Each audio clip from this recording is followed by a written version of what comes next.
En las gélidas aguas del Atlántico Norte, donde el frío muerde con la misma ferocidad con que las olas golpean los acantilados, habitó alguna vez una criatura que desafió la imaginación, el alca gigante, Pinguinus impennis, el pingüino original del hemisferio norte. Este ave marina, que alcanzaba el metro de altura y cuyos cuerpos robustos y alas atrofiadas la condenaron a una vida en tierra torpe pero en el agua magistral, fue durante milenios un espectáculo de adaptación extrema, un sobreviviente de épocas glaciales, un testigo silencioso de la llegada del hombre a sus territorios de anidación, y finalmente, una víctima más de la insaciable codicia humana. Su historia, escrita en los huesos dispersos que yacen en museos y en los relatos fragmentarios de marineros y naturalistas, es un eco de lo que perdemos cuando la explotación supera a la conservación, cuando la curiosidad científica llega demasiado tarde, cuando una especie entera desaparece ante nuestros ojos sin que la mayoría siquiera note su ausencia. El alca gigante, a menudo confundida con los pingüinos aunque no guarda relación directa con ellos más allá de la convergencia evolutiva, era un prodigio de la naturaleza.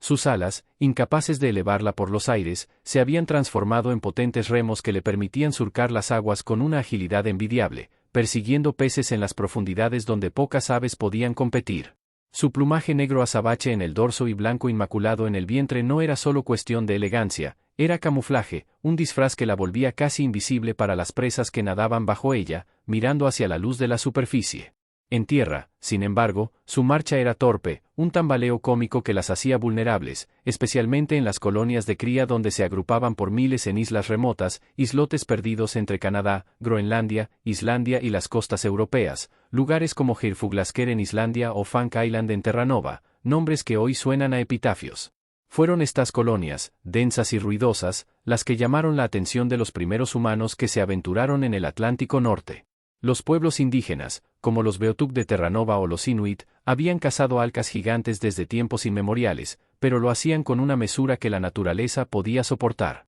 El problema llegó con los europeos, balleneros vascos, pescadores de bacalao, marineros hambrientos de todas las banderas que veían en estas aves incapaces de huir una fuente inagotable de carne fresca, huevos nutritivos y plumas para almohadas. Los relatos de la época describen escenas dantescas, hombres entrando a las colonias con palos, matando a centenares de aves en minutos, cargando botes hasta el borde del hundimiento con cuerpos inertes, dejando atrás un reguero de huevos rotos y cadáveres abandonados por no valer la pena el esfuerzo de transportarlos. Fank Island, en particular, se convirtió en un matadero al aire libre donde las alcas eran arrojadas vivas a hogueras para quemar su grasa, un método eficiente que dejaba el aire impregnado con un olor a horror que debió ser detectable a kilómetros. Pero la caza directa fue solo el principio. El verdadero golpe mortal vino de los coleccionistas. En los siglos XVIII y XIX, cuando el alca gigante ya era una rareza, los museos y los ricos aficionados a la historia natural comenzaron a pagar sumas exorbitantes por huevos y especímenes disecados.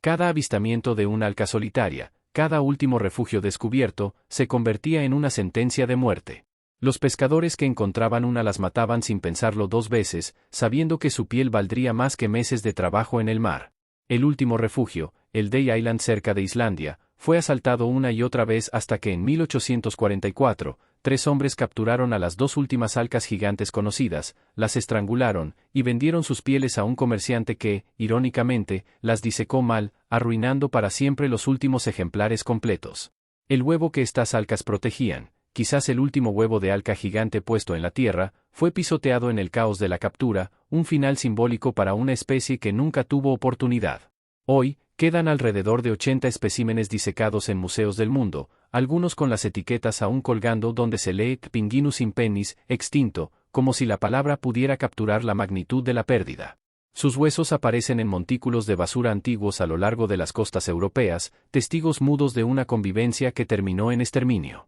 Los científicos, usando ADN extraído de estos restos, han comenzado a reconstruir su genoma, no con la esperanza de resucitarla, aunque algunos lo fantasean, sino para entender cómo evolucionó, cómo sobrevivió a las glaciaciones, solo para caer ante el arma más destructiva de todas, la indiferencia humana. El alca gigante no es solo una historia de extinción, es un espejo. En su destino vemos reflejados los de otras aves marinas que hoy luchan por sobrevivir, los pingüinos cuyas poblaciones colapsan, las aves cuyos huevos siguen siendo robados por coleccionistas sin escrúpulos. Su legado, si es que tiene alguno, es el de ser una de las primeras especies cuya extinción fue documentada casi en tiempo real, cuyos últimos días fueron registrados con una mezcla de curiosidad científica y total falta de urgencia. Cuando los naturalistas de la época victoriana se dieron cuenta de lo que había pasado, ya era demasiado tarde. El Alca Gigante se había convertido en un fantasma, un recordatorio de que la explotación sin límites tiene un precio, de que hay líneas que, una vez cruzadas, no pueden deshacerse.